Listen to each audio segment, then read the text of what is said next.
Талант издейт деп биздин Жаркынай кызыбыз эң жакшы тема алган экен.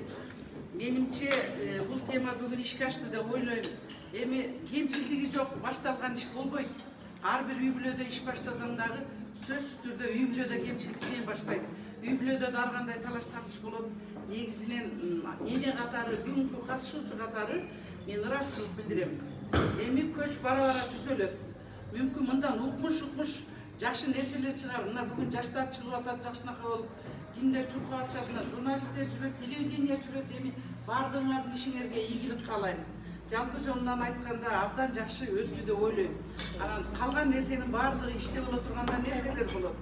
Анан өзгөчө апалар бардыгыңар сонун болуп катышып бердиңер, ырдадык, бийледик, ичибиздеги жакшы нерсенин баарын айттык. Кудай ушуну кут кылсын. Бир да жолу келбеген нечен деген апалар бар, нечен деген таланттар бар, бир жака чыга албаган. Ошонун баарына тырнактай болсо дагы аракет кылган.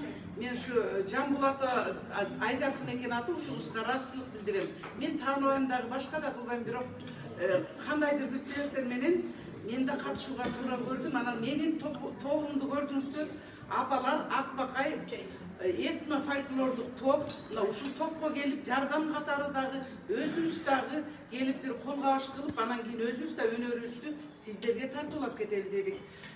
Бир үйдүн кызындай, бир үйдүн баласындай болгон энелерим бар, сиңдилерим бар, бирок биз ушу жакшы ийгиликке кантип жетиштик?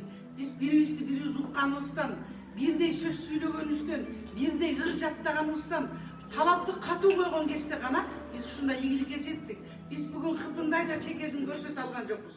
Бирок бардыгы капка түйүлүп келген боюнча биздин жүрөгүбүздө аны келечекте көрсөтө беребиз. Анан жалпы жолунан апалар силерге рахмат, уюштурган эки кызга рахмат, могу кичинекей кыздарга рахмат. Келечегиңер кең болсун.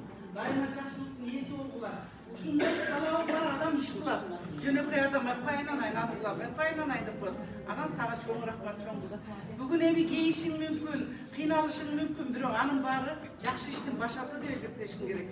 Кайсы учурда жакшы ишке кабылам деген адам мээнет кылат, эмгектенет, чуркайт сынчылап.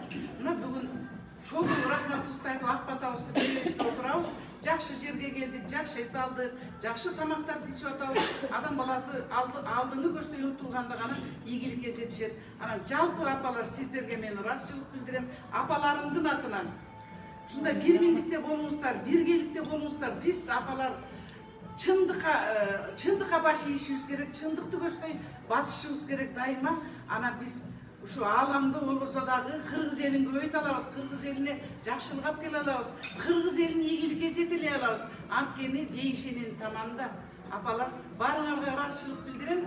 Жакшы болсун, мындан аркы этаптарындагы ушундай сүйүнүч менен артында майкөл болуп агып калган байлыгы менен, башкасы менен Жаркынай жеңип алсын.